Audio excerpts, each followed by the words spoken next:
Muito bom. Nossa turma está chegando aos poucos. Vou dar mais 1 minuto, acho que 2. Sempre bom, se você tem condições, chegar mais à frente. Isso anima o pregador, palestrante, como vocês, alguns de vocês bem sabem. Eu acho que distanciamento social não é tão grande problema aqui, está tudo aberto. Eu vou falar rápido, porque eu sei que todo mundo está querendo entrar na piscina, agora que aqueceu tanto hoje. Eles liberaram, eles sabiam disso, com certeza. Mas ficou liberada para, logo depois da nossa palestra, não sei se alguém ousa fazer isso.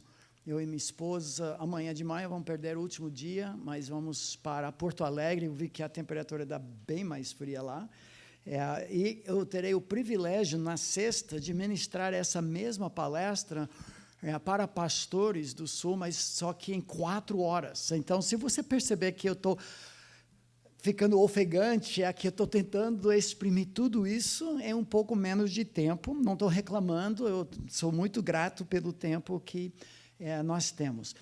Alguns que chegaram, que não tiveram, devem ter recebido a apostila, também foi disponibilizado no Telegram do grupo aqui, e nós estamos na página 3, e temos grandes tarefas aqui pela frente para cobrir uma parte mais bíblica, na primeira parte, e depois ideias, estratégias, sugestões, talvez até mesmo para influenciar, se não mudar, uma mentalidade favorável ao fortalecimento das famílias. É justamente isso que nós queremos desenvolver, fortalecendo famílias em tempos tão difíceis, em que a família tem sido alvo de ataque do inimigo. E vamos falar mais um pouco sobre isso, mas antes disso nós vamos falar com o nosso Deus, para que Ele use esse tempo e seja um investimento, uma hora que pode render muito mais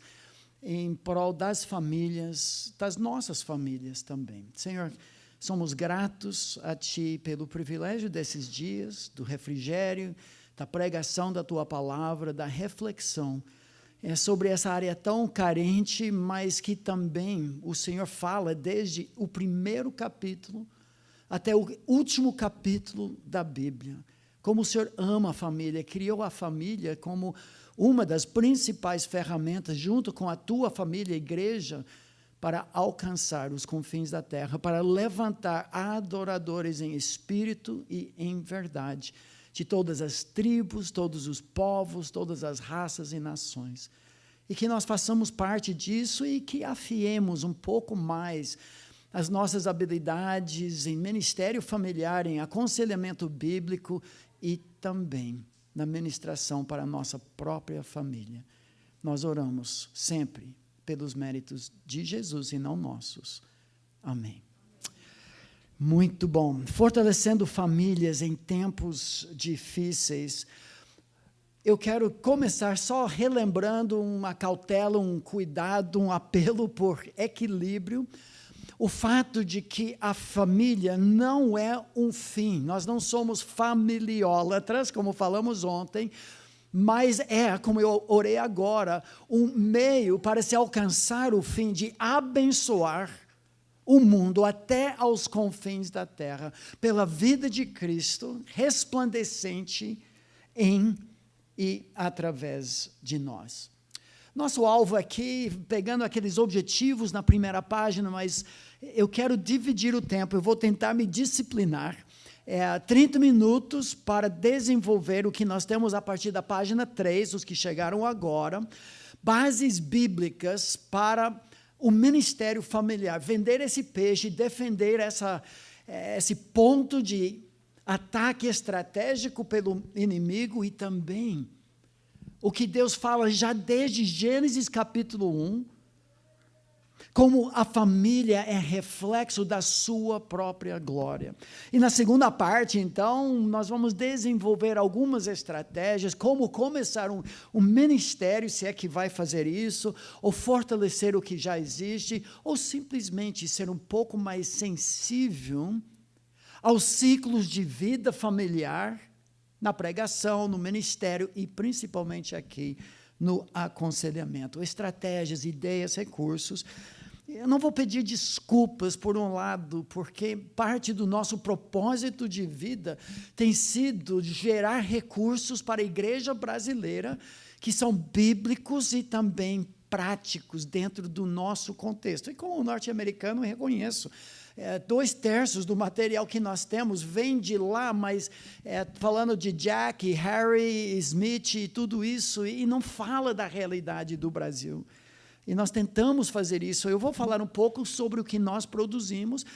Como eu falei ontem, não é para vender livro, mas para fornecer algo que talvez seja útil para vocês. Então, algumas bases bíblicas, nunca na minha vida eu tratei do que nós vamos fazer agora, em 25 minutos, é uma pincelada, e alguns dos nossos materiais, quem nos conhece sabe que esse primeiro princípio, esse primeiro argumento, porque nós devemos enfatizar de alguma forma ministério com famílias, hoje, é porque Deus faz isso desde o 6º dia da criação. E a família, Deus criou, no Velho Testamento principalmente, como reflexo, metáfora, sombra, figura da sua própria imagem. E no Novo Testamento vemos isso, Deus usa essa analogia para refletir Jesus e a igreja. Então, 2 das principais verdades da Bíblia, a Trindade e a igreja, Deus usa a família para ser o maior reflexo, a maior ilustração. Pense comigo, se quiser abrir, eu vou projetar aqui, Gênesis capítulo 1. O primeiro capítulo da Bíblia, no dia em que Deus vai criar o homem à sua imagem, mas o texto começa em Gênesis 1, 26, com algo inédito. Quando Deus, Elohim, no plural de El, singular de Deus, diz, façamos. Em nenhum outro dia da criação, Deus falou na primeira pessoa do plural, como se fosse um conselho deliberativo, Pai, Filho e Espírito Santo, porque esse é o momento, o auge de toda a criação. Deus havia feito galáxias gloriosas, montanhas majestosas, partículas subatômicas. Mas em momento algum, Pai, Filho e Espírito Santo, nós já sabemos que Jesus, agente da criação, o Espírito pairando sobre a terra, sobre o firmamento, e Deus o Pai criando tudo isso, e Ele diz, façamos o quê? O homem, singular. A nossa, plural, interessante, imagem singular, conforme a nossa, ele repete de novo, semelhança, Gênesis 1, 26, e a resposta divina, a esse impulso criativo de ter gente como Deus, para adorá-lo, para poder absorver e devolver para ele a glória do firmamento que declara a glória do Senhor, das galáxias, das montanhas, e descobrir partículas subatômicas. Não havia gente para isso, então Deus criou o homem. E o primeiro versículo de poesia na Bíblia hebraica, com paralelismo, eco de linhas, diz, criou Elohim, pois, o homem, à sua imagem, singular. A imagem de Deus o criou. Deus fala a mesma coisa, porque é paralelismo hebraico, mas no texto, esse intercâmbio que coloca a imagem no meio, os eruditos chamam isso de quiasmo, a letra chi, no grego, que é como o nosso X, que enfatiza esse elemento central, que é o fato de que o homem é a imagem do próprio Deus. Mas notem que a poesia não para aqui, porque olha na sua Bíblia, tem mais uma frase que entra no texto que diz, homem e mulher, agora está na frente, pode tirar, agora veio toda a beleza. Homem e mulher, e agora nós entendemos como, no paralelismo do texto maior, o façamos nós, nossa imagem, nossa semelhança, homem e mulher os criou. Quem nos conhece sabe que eu não consigo falar sobre família sem destacar esse primeiro aspecto de que, como casal, não, o indivíduo reflete a imagem de Deus, aspectos, mas há aspectos da imagem de Deus que só se veem em comunidade pactual, com mutualidade e, acima de tudo, podemos dizer, com unidade em diversidade. Assim como Deus Pai, Deus Filho, Deus Espírito Santo, nós temos a Trindade. Teólogos estão procurando há milênios a melhor ilustração da Trindade. Está no primeiro capítulo da Bíblia. Compromisso mútuo, pacto indissolúvel, fidelidade conforme Gênesis 2 vai destacar, Yahweh Elohim, o Deus que era, que é, que sempre será, o eu sou, é manifestado na fidelidade pactual do casal casado. Sua intimidade, a sexualidade criada justamente por Deus para refletir no momento de maior carinho, maior outrocentrismo, a própria glória de um Deus que nos amou. Os papéis do casamento são refletidos através de igualdade no ser e diferença no fazer. Não é questão de machismo, feminismo. Igualdade em termos de existência essencial. Hierarquia em termos de função, exatamente como Deus Pai, Filho e Espírito Santo. E juntos são chamados para governar a terra, sujeitar-a. Então, o casal vai cultivar, isso, tá bom, vai cultivar o campo que é a terra, reinando juntos, sujeitai a terra. Na segunda pessoa plural, do plural, nós encontramos aqui a ideia de uma relação vitalícia, não é para sempre. Diferente um pouco do curso bem popular, casados para sempre, mas é um certo equívoco. Porque o casamento para sempre nos leva para o outro aspecto, em que nós refletimos a glória de Deus, que é justamente através de Cristo e a igreja. O mistério que o Novo Testamento revela é que a família foi feita por Deus, e principalmente o relacionamento do casal, para refletir a glória de Jesus e a sua noiva. Efésios capítulo 5, resumindo toda a questão de papel da esposa, papel do marido, diz, citando Gênesis 2, eis porque deixará o homem pai e mãe, se unirá, colará, fazer um pacto, que define casamento, com sua mulher, e agora tornando-se os dois uma só carne.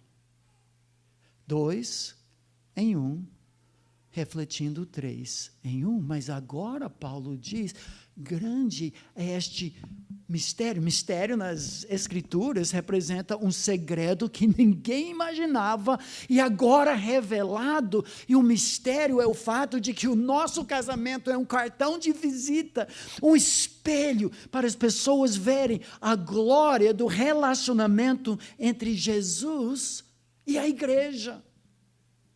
Efésios 5, 11 vezes usa esta analogia. Então, nós podemos dizer que o casamento feito na Bíblia, a família tem esse lugar tão importante, porque é como a lua cheia, que não emana luz própria, mas só reflete a luz do sol. Casamento bíblico, então, é uma sombra, não é o fim, é uma metáfora para entendermos realidades mais profundas, é um reflexo ou uma parábola. Nas palavras do autor e pastor John Piper, o casamento é como uma metáfora, uma imagem, um retrato, uma parábola, ou um modelo que representa algo mais que um homem e uma mulher tornando-se uma só carne. Representa o relacionamento entre Cristo e a igreja. Esse é o significado mais profundo do casamento. Seu objetivo é ser a viva encenação do amor fiel à aliança entre Cristo e a igreja. Ou resumindo, podemos dizer isso. À luz de Gênesis 1 e depois o resto da Bíblia. A família existe desde o início. Gênesis capítulo 1, Deus já está falando sobre a família e missões. Porque a primeira ordem que Deus dá na Bíblia, em forma tríplice, sede fecundos, multiplicai-vos, enchei a terra. Eu e minha esposa fizemos a nossa parte. Agora é a sua vez. Espelhar a glória do Deus triuno, e Jesus é a igreja, e espalhar até os confins da terra essa glória. Ter filhos, que seria o resultado natural de tudo isso, significa criar novos adoradores, expandir o jardim do Éden de dentro para fora. Ah, meus amigos, quando nós tratamos disso, podemos dizer assim: a família é terra santa. A Bíblia encerra com as bodas do Cordeiro. A sombra um dia se torna realidade. Nosso casamento, então, tem que ser protegido a todo e qualquer custo, qualquer investida, qualquer ataque, qualquer dardo inflamado, qualquer discussão, qualquer ira que o sol não pode se pôr sobre ela. Qualquer terceiro que tente entrar no meio. É um vandalismo do espelho da glória de Deus. Por isso nós precisamos resgatar valores bíblicos, reforçar o que já cremos, educar juniores, adolescentes, jovens, investir em homens para serem líderes, pastores do coração da sua esposa, esposas para desempenharem o papel que Deus designou, pais na liderança dos seus filhos. Segunda razão. Mencionamos um pouco ontem, mas é óbvio.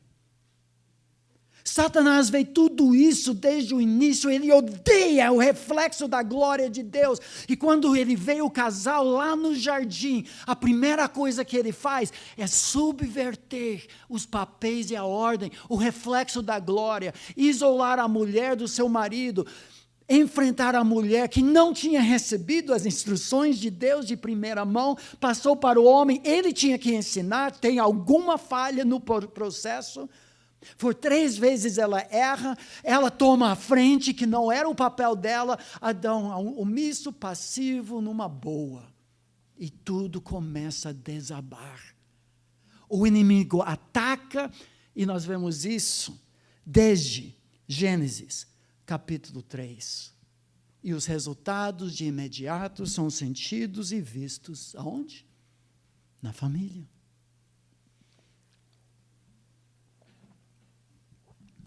A nudez astuta do inimigo, sem vergonha, passa para o casal nu e sem vestígio de vergonha. O veneno da serpente corre o pecado em suas veias, e agora só o antídoto do sangue puro, do Deus homem, semente da mulher, que resolve isso através da família também. Fascinante observar que o maior texto sobre batalha espiritual nas Escrituras, que nós ouvimos tanta besteira sobre isso, que não reflete a realidade bíblica. Por quê? O contexto da batalha espiritual é a família. O maior texto sobre guerra contra forças hostis está no contexto do maior texto da Bíblia que fala sobre a família. É coincidência isso? Não, desde Gênesis 3 é exatamente isso que percebemos. Gente, se nós ministramos para famílias, porque é onde o inimigo está atacando. É onde a glória de Deus está sendo refletida, onde a família, igreja, tem seu modelo para ser o tipo de igreja que Deus quer. Satanás está tentando distorcer, desfigurar, vandalizar a imagem de Deus refletida no ser humano.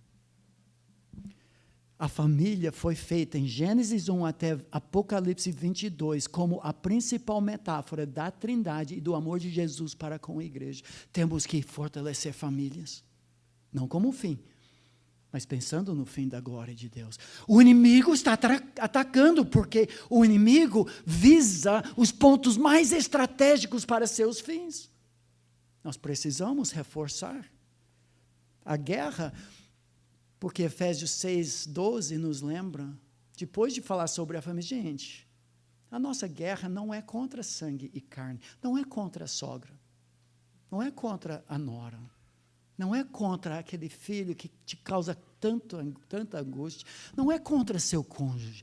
Por trás de tudo isso, no palco da história humana, existe uma guerra. Deus já ganhou, é desleal de fato, mas nós fazemos parte como peões no ataque do inimigo contra nós. Terceira razão, terceira base que eu quero vender esse peixe também para vocês, uma pincelada de um pouco da teologia bíblica da família, é que, biblicamente, o lar é o lugar onde somos quem somos e é o lugar da evidência principal da plenitude do Espírito. Deus usa a palavra dele, pelo Espírito dele, que escreveu essa palavra para transformar famílias. Davi, de onde você tira isso? Eu tiro diretamente do texto principal que fala da plenitude do Espírito. Se o Espírito me controlar, os resultados serão vistos aonde? No meu lar.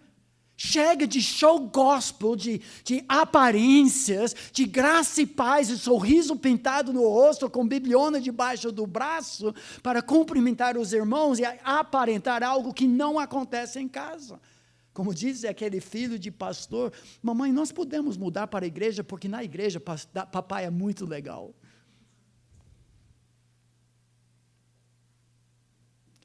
Precisamos trabalhar de dentro para fora, é isso que Deus faz.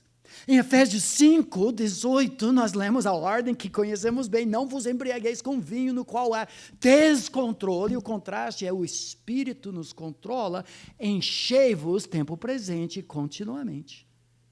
Imperativo, ordem, não fizer isso significa pecar. Não é místico, esotérico. Hoje, Senhor, me encha se for da tua vontade. Já é. Mas ele usa um instrumento principal, porque o texto paralelo na epístola gêmea de Efésios, que é o livro de Colossenses, diz, habite ricamente, tempo presente, imperativo, o quê? A palavra de Cristo, a palavra cristocêntrica, a palavra que exalta Jesus, a palavra que recria a imagem de Jesus em nós e nossas famílias. Pastor Davi, mas o que tem a ver esses dois textos? Olha esse gráfico que vocês têm na sua apostila. Isso é fantástico. A maior evidência da plenitude do Espírito, o que eu chamo de reavivamento verdadeiro, transformando homens no Adão que Adão nunca foi e mulheres na Eva que Eva nunca foi, é o lar. Não é só, mas é principalmente à luz desses dois textos. Em Efésios, nós temos, depois de Efésios 5:18, uma sequência lógica que mostra as evidências de uma vida cheia do Espírito Santo. Instruindo-vos, o texto Colossenses também coloca uma série de gerúndios, desculpa usar termos técnicos, mas palavras que terminam endo, indo, ando. Efésios 5:18, a ordem é acompanhada, então, por essa série de gerúndios que nos mostram como parece uma pessoa cheia do Espírito. Falando entre vós. Edificação mútua. Com salmos, entoando e louvando de coração ao Senhor. A adoração que brota de um coração controlado pelo Espírito. Dando sempre graças por tudo a nosso Deus e Pai, gratidão. Sujeitando-vos, é marca, sabor do cristão. Submissão é o anticristo que é um submisso. E ele quer convencer todos nós a seguir no caminho dele. Mas quando ele toca em submissão mútua, ele só pensa no lar. Ele pensa no resgate do que foi perdido no início e resgatado em Cristo. Ele começa a desenrolar uma discussão sobre o lar, falando de mulheres que se sujeitam aos seus maridos como auxiliadores idôneos, como homens que fazem o que Adão não fez, que é justamente proteger a esposa, se entregar por ela, pastoreá-la pela lavagem de água, pela palavra, prover para ela. Ele fala de filhos, diferente de Caim, que entram no eixo de obediência e honra. Fala de pais que investem no discipulado e disciplina dos seus filhos. E fala do contexto doméstico de secretárias e senhores, servos, que o Império Romano, mais de metade da população era assim. É vida no lar. Mas o que me chama a atenção é quando, e não temos tempo agora, olhamos para o texto paralelo de Colossenses 3, essa mesma sequência, na mesma ordem, acompanha a plenitude da palavra. Meus irmãos, Deus entrega para nós num prato dourado o que precisamos saber. Quando nós somos habitados pela palavra, nós edificamos os irmãos. Aqui trata, inclusive, de aconselhamento mútuo. Adoramos a Deus, somos gratos e submetemos a Cristo. As mulheres, os homens, os filhos, os pais, os servos e os senhores, na mesma ordem. Nós trabalhamos com famílias porque é o lugar onde Deus quer trabalhar de dentro para fora para nos transformar. A última base bíblica, entre tantas outras, no final da página 3. Porque o lar é um campo de treino, de preparo. Ou talvez, para mudar a metáfora, é a peneira, eu vou me arriscar um pouco, principal, para qualificar. A ênfase bíblica não é desqualificar. Não temos muita informação sobre isso. Mas temos peneiras em 1 Timóteo 3, Tito capítulo 1, 1 Timóteo 5, falando das mulheres viúvas com mais de 60 anos. Interessante, o nosso livro Homem Nota 10 tem um apêndice que mostra todas as qualificações listadas e mostra também como mulheres tem 15 de 19 qualificações iguais nas epístolas pastorais para exercer as suas funções na igreja. Não é parcialidade, acepção de pessoas. O modelo família-igreja explica a razão pelas qualificações familiares do líder espiritual. Se a família, uma pequena igreja, os puritanos falavam muito sobre isso. E os pais, como pastores daquele rebanho, a igreja é como uma grande família. Se não funciona aqui, não exporta ali. Essa é a ideia. Agora, nós sabemos, não existe família perfeita. Eu seria maior hipócrita transmitir essa ideia. Olha para a nossa família perfeita, longe disso. Não é o padrão, irrepreensível não significa isso. Não existem famílias perfeitas, mas esse modelo, de fato, representa a vontade de Deus para nós. 1 Timóteo 3, de passagem. Deixe isso claro quando diz, se alguém aspira, deseja ser um episcopos, um supervisor, que tem a visão de cima da igreja. Num certo sentido, nós não chamamos de padre na igreja evangélica, mas de ser como um papai para a congregação. É isso mesmo, é algo excelente, mas é imprescindível, palavra forte, que o supervisor bispo seja irrepreensível. E agora a lista vem. E das qualificações, não menos de 4 tratam, inclusive o primeiro e o maior, ou a primeira e a maior. Primeira coisa é que seja um homem, e interessante, essa frase usada para as mulheres viúvas, sustentadas pela igreja, mulher de um só homem. Dedicado, comprometido de corpo e alma para uma só mulher, porque Jesus só tem uma igreja. Esse cartão de visita na liderança vai estabelecer um modelo não perfeito, mas um exemplo para todos seguirem. Essa fidelidade será um reflexo da glória do amor de Jesus pela noiva. Hospitaleiro, aquela ideia de que a família é um time. Nós vamos cultivando os campos de novo, usando a nossa casa, nosso lar, que nós ouvimos essa semana, não acontece, como foi falado sobre, acho que Davi falou sobre a realidade de São Paulo, pessoas não querem, mas hospitaleiro para ver como você trata seu filho adolescente. Quando o cachorro late, você chuta ou você trata bem. Que governe bem a sua própria casa, porque o episcopós tem uma família e igreja inteira para governar. E com os próprios filhos, mantendo os filhos em sujeição com todo respeito, trata da dignidade. Deus usa a família e a razão que Ele dá, escancarada, nítida, vem logo em seguida. Pois, se alguém... desculpa, isso que passou.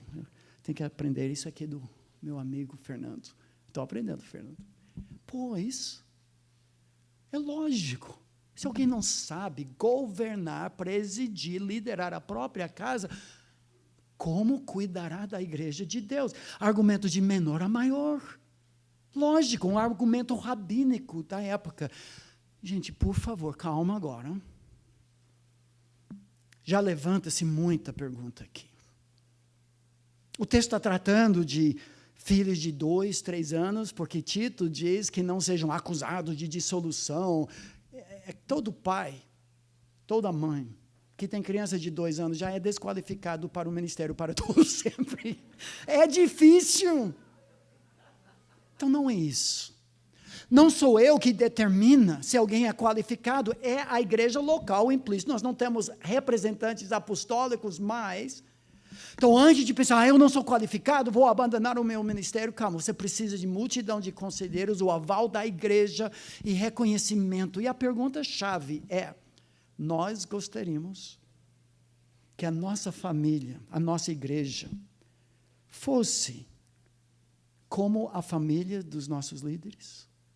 Essa pergunta norteia. Se a resposta é sim, vamos em frente.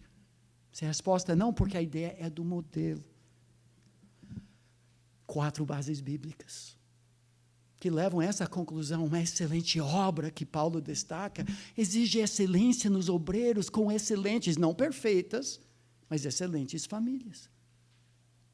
A família é reflexo da glória de Deus, do amor de Jesus para com a igreja. Satanás está atacando porque ele odeia esse reflexo.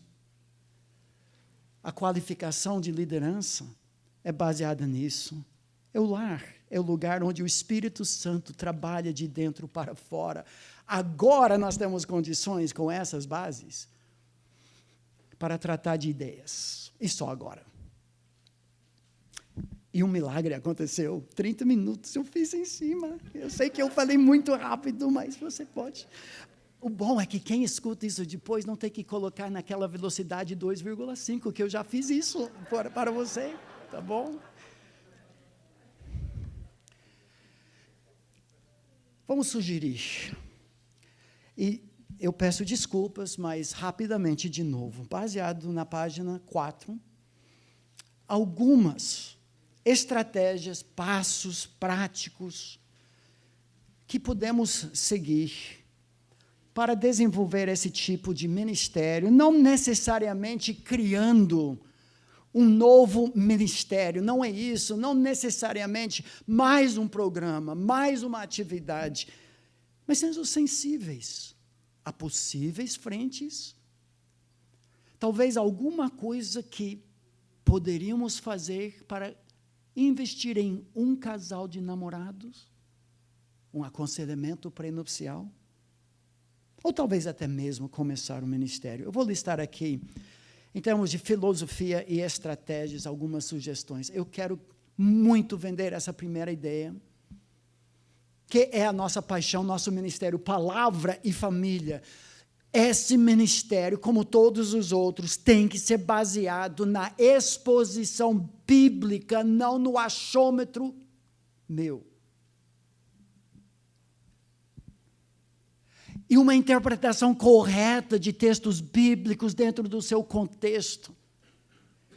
E isso não para gerar culpa, mas para elevar, levantar, exaltar a pessoa de Cristo.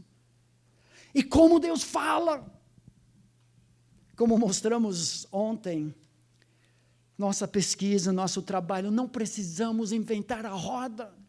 Mais de 40 textos da Bíblia, a ideia central, principal do parágrafo da história é a família. Deus fala e não gagueja. Em claro e alto som. Onde a grande ideia, o ponto principal do texto, a Bíblia começa e termina usando o casamento como reflexo do relacionamento intratrinitário entre Jesus e a igreja. No centro da nossa Bíblia, 2 livros esquecidos. Cantares é um manual de amor, romance e sexo também. Nós desconhecemos. Provérbios é manual de treinamento familiar e não lançamos mão com nossos filhos juniores e adolescentes. Falando de recursos, e alguns têm conversado comigo, de todo o nosso material, tudo mais que nós escrevemos está aqui, que eu fiz para líderes e para famílias. Eu tenho famílias que estão usando como culto doméstico, lendo, mas trabalhamos 43 textos bíblicos.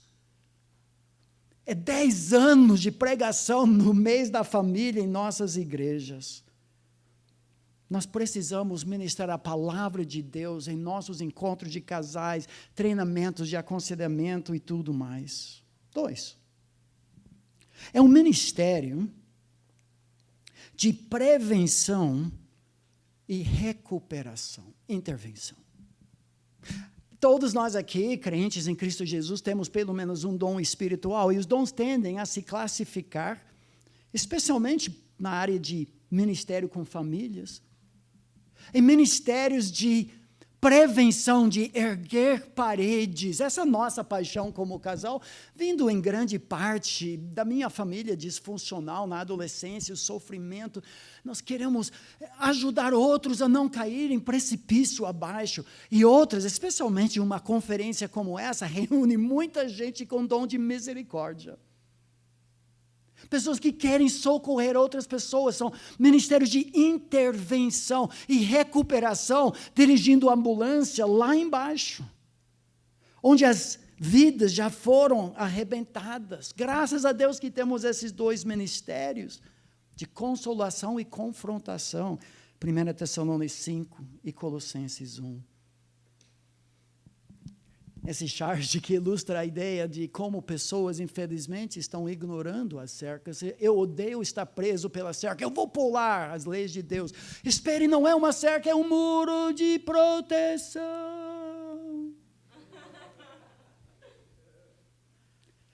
O nosso ministério com famílias precisa basear-se na exposição da palavra de Deus e ter essas 2 frentes, de prevenção para quem ainda não caiu e de recuperação. Você provavelmente se encontra em um ou outro. Em termos de filosofia, 3.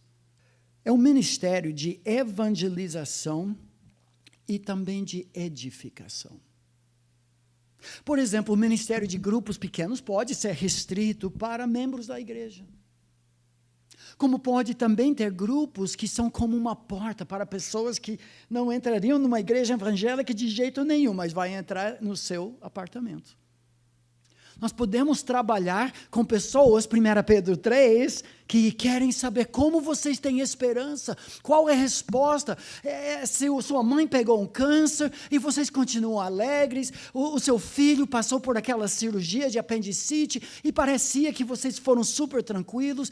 Me explica. Vem para o nosso grupo de estudo de casais, a gente explica. Mas também um lugar de fortalecimento, edificação. 4.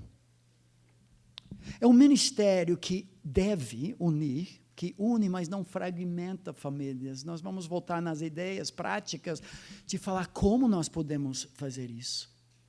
Eu não quero falar tanto de programas, mais um ministério, mas desenvolver uma perspectiva que vê a igreja como uma grande família de famílias e que essa sensibilidade permeia, que nós pensamos antes de iniciar um novo departamento, um novo programa, como isso vai afetar as famílias, vai unir gerações ou fragmentar famílias. Eu sou contra igrejas homogêneas.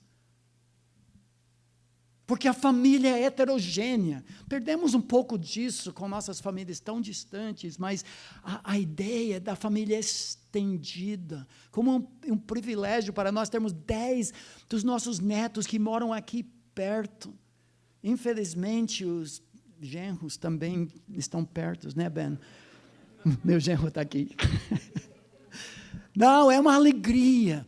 Os Amish, acabei de ler um livro sobre eles criam seus filhos e netos e bisnetos.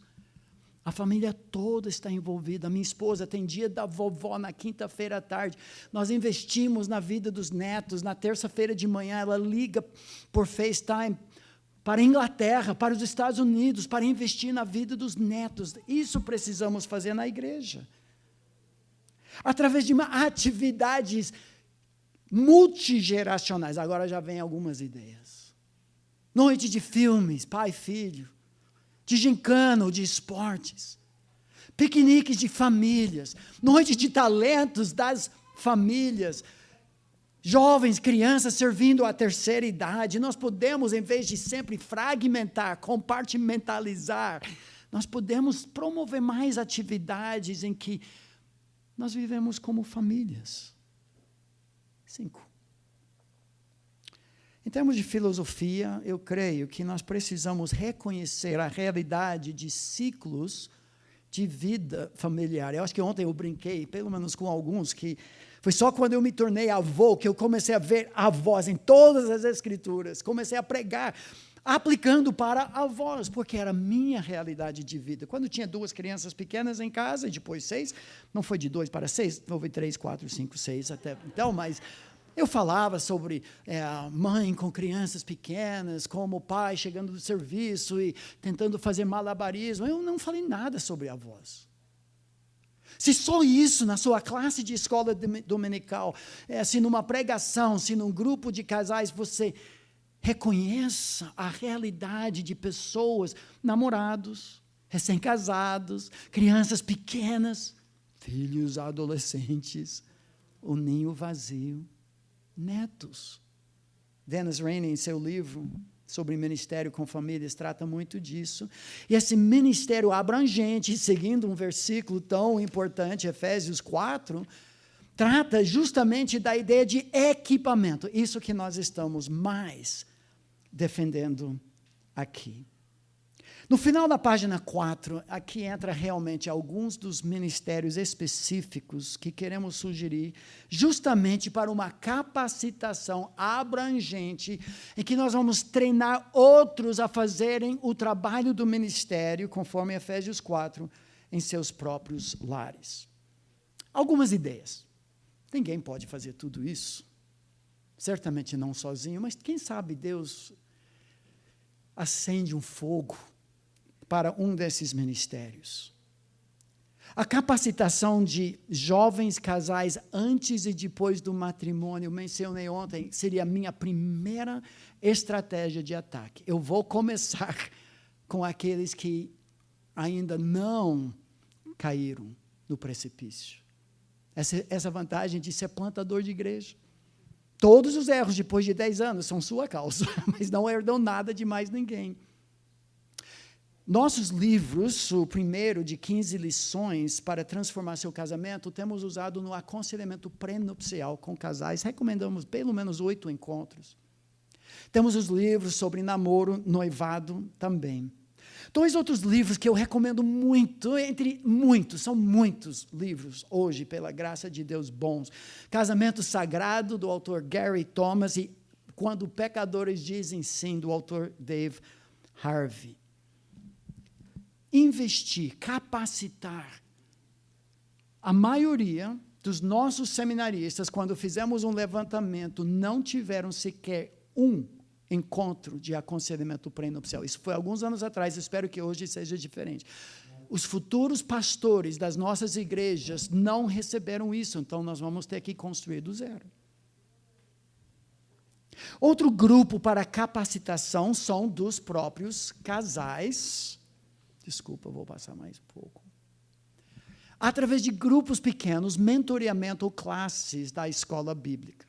Também tem muitos materiais, nós fizemos os 3 livros para grupos de casais, qualquer idade, grupo sobre educação de filhos, e um terceiro que é mais voltado para o aconselhamento bíblico, aproveitando as ideias daquele livro, Instrumentos nas Mãos do Redentor, mas aplicando para tudo, desde maus hábitos, relacionamento com sogros e tudo mais.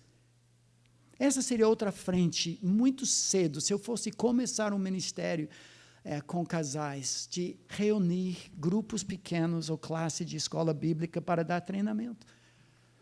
Mas eu falei ontem, de fato, o segundo que eu enfatizaria também seria com os homens, para equipá-los para serem os líderes dos seus lares. Ontem falamos sobre 2 currículos, 2 livros que nós fizemos com isso em mente. Lançamos agora Homens Mais Parecidos e Homem Nota 10, mas algumas outras ideias. Eu não sei se eu começaria já com encontros de homens do zero, mas talvez um café da manhã no sábado de manhã com alguns homens, fritando ovo, fazendo panquecas, envenenando os outros homens. Um acampamento pai-filho. Aqui nós temos isso todo ano. Retiro pai-filho, retiro mãe-filha. Noite de esportes na igreja, um pesque pague, fizemos isso, uma devocional, um tempo juntos para orar e desafiar os homens e seus filhos, viagens missionárias, de famílias ou também de homens da igreja com seus filhos, grupos de construção, poderia entrar nisso também, tem muitas estratégias.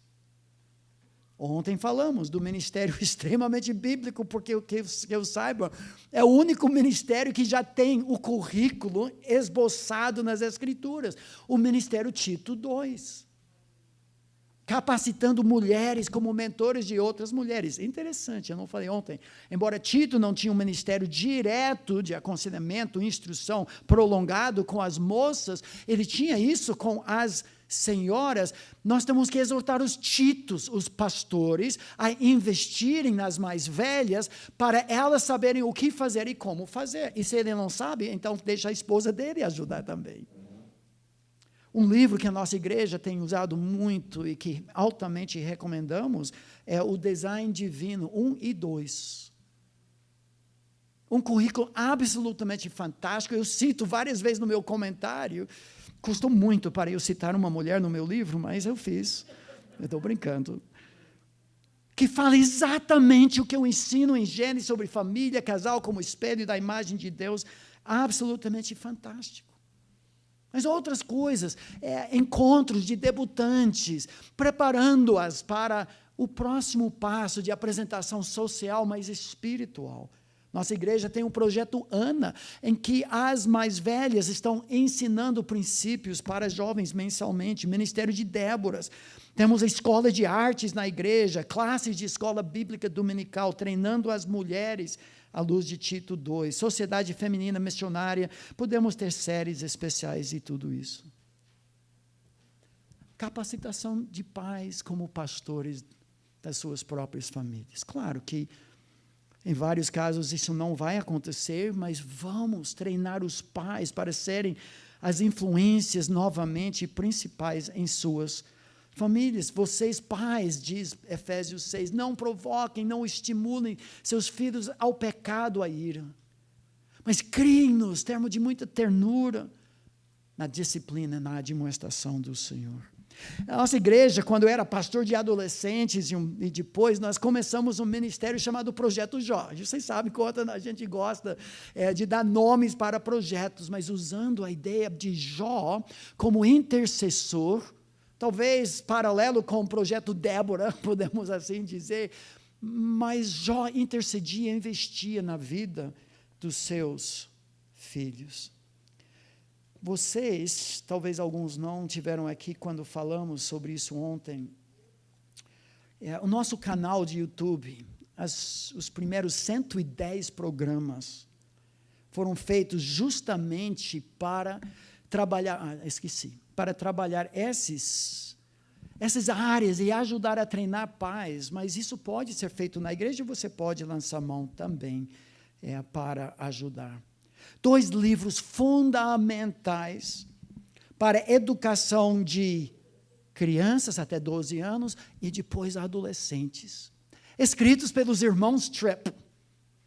Parece os irmãos Grimm, né, que escreveram aquelas fantasias de fada e tudo isso. Mas os irmãos Tripp, Ted Tripp, pastoreando o coração da criança, várias vezes ministrou aqui no Brasil. E o irmão dele, Idade da Oportunidade, encarando a adolescência não como aborrecência, mas como as últimas oportunidades de polir a imagem de Cristo na vida dos nossos filhos. E mais um que muitas vezes é esquecido. A capacitação de avós. A Bíblia fala. Nós temos colaborado com o Ministério OANSE aqui no Brasil, que é como a PEC. Eles têm feito conferências, o legado dos avós. Eles têm aproveitado o nosso livro, que eu fiz com a minha sogra, só por isso vocês deveriam comprar, mas para treinar avós. São 13 capítulos para a terceira idade, sobre legado nas Escrituras, e depois 101 ideias de que pode ser feito num dia da vovó, ou dia do vovô. O ministério com a terceira idade, que a Estância aqui desenvolve cada mês de outubro. Já tratamos de algumas ideias. Vamos fechar o nosso tempo. Na apostila, eu roubei de um livro, não vou passar por isso item por item, aquele livro que eu mencionei ontem, vocês podem olhar para isso depois. Ele, o Dennis Rainey, dá sugestões sobre coisas que podemos fazer para fortalecer o ministério com famílias na igreja local. Eu já coloquei tudo dentro da apostila. O que eu quero fazer agora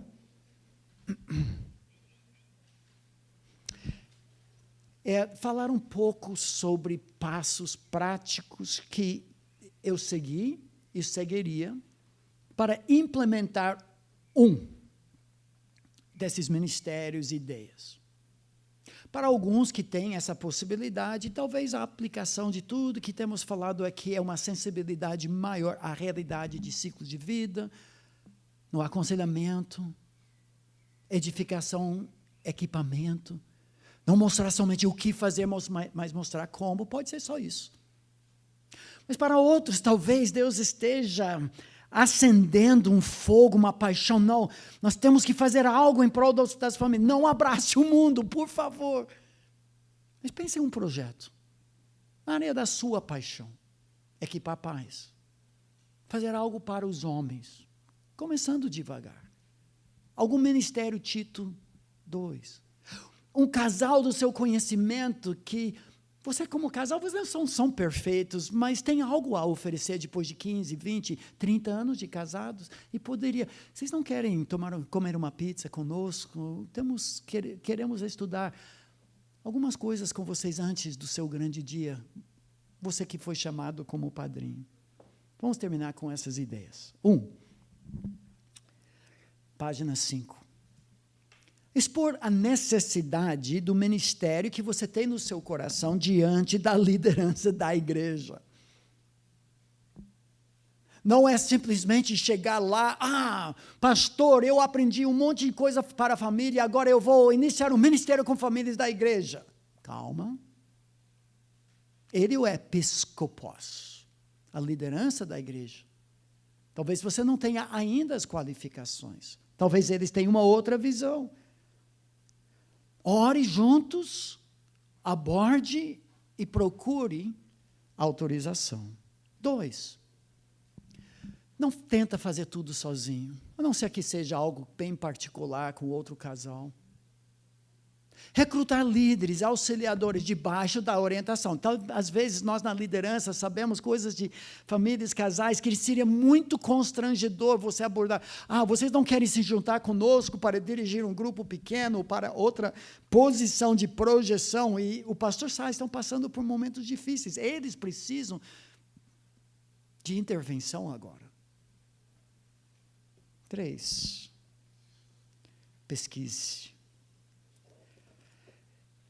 Às vezes, nós saímos respondendo perguntas que ninguém está fazendo. Quais são as reais necessidades dos homens para quem você quer ministrar? Tem várias maneiras de fazer isso, desde pesquisas quantitativas, qualitativas, de doutorado, mas não é isso.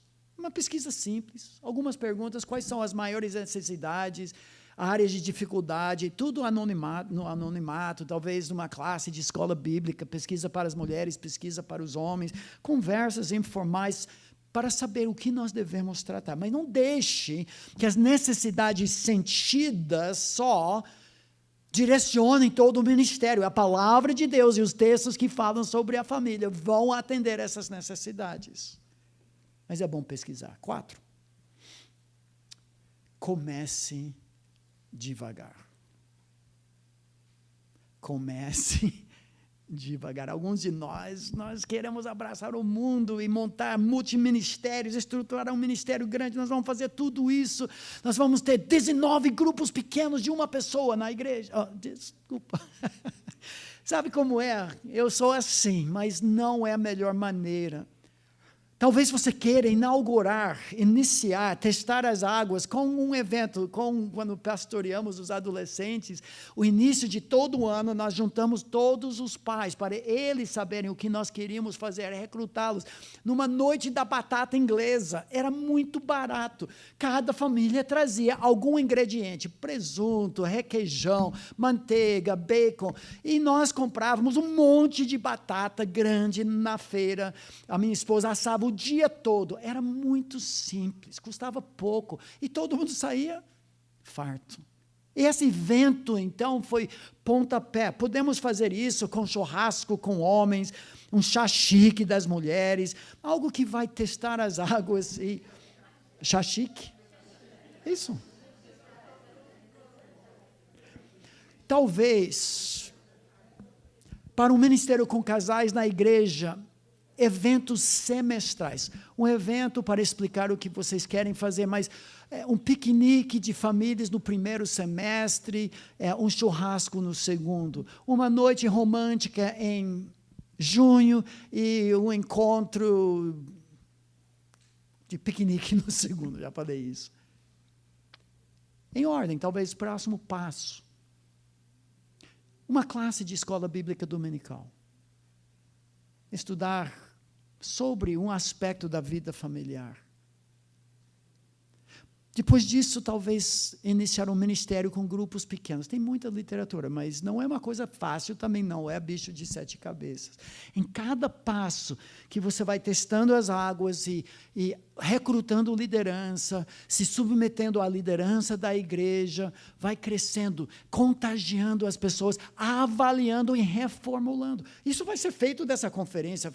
Voltamos depois de anos a fazer, em meio à pandemia e tudo isso, vai ter um grupo, comissão para avaliar cada passo, talvez me tirar do palco para todo sempre, não sei. Problema deles. E, finalmente, expandir o ministério, conforme as possibilidades. Talvez isso depois de mais tempo, um retiro anual de casais, um ano, famílias em outro ano, mas tome muito cuidado. Às vezes nós inventamos tanta coisa que um retiro simples acaba sendo tão grande, tão difícil, tanto preparo. Claro que cada casal se sente especial, mas cuidado, assim como no casamento gasta tanto tempo na recepção que esquece da cerimônia. Enfatize o que é principal, a palavra de Deus, a comunhão dos santos, louvor e oração. E as outras coisas vão se acrescentando. Ministério de grupos pequenos, começando o grupo piloto, mentoreamento de namorados e noivos. Nossa igreja tem um programa de acompanhamento de namorados. Namoro é coisa séria. E um casal mais maduro, alguns anos de casamento, adota esses casais. Aconselhamento pré-nupcial, noivos, classes da EBD, conferências relâmpagos sobre um assunto. Poderia fazer um sábado à noite, ênfase, culto doméstico, treinamento, experiência, laboratórios, palestra. É possível. Orçamento familiar, finanças da família. 2 horas num sábado à tarde, um café da manhã. É isso. Conseguimos. É um milagre. Pela graça de Deus. Muito obrigado, gente. Ficaremos aqui também, se alguém tem perguntas particulares, mas eu quero honrar, nós começamos, deu 58 minutos. Que se pudermos servir de alguma forma, estamos às ordens. Eu vou orar e nós vamos terminar. Senhor, muito obrigado por esse tempo, mesmo voando um pouco, mas que o Senhor dê as ideias, princípios, na vida de cada um, primeiro em nossas famílias. Nós entendemos a seriedade, a base bíblica disso, como o inimigo está atacando e como o Senhor não quer tornar a família o centro, mas um reflexo da tua glória e de Cristo em todo o seu esplendor diante da igreja. Fortalece as nossas famílias, a liderança e as suas famílias das nossas igrejas. Nos dê visão, Senhor, para investir e prevenir e também intervir onde há problemas e crises e a necessidade de aconselhamento. Que o Senhor abençoe e use como quer na vida de cada um, cada igreja, cada ministério. Nós oramos em nome de Jesus. Amém. Que Deus abençoe. Uma boa tarde.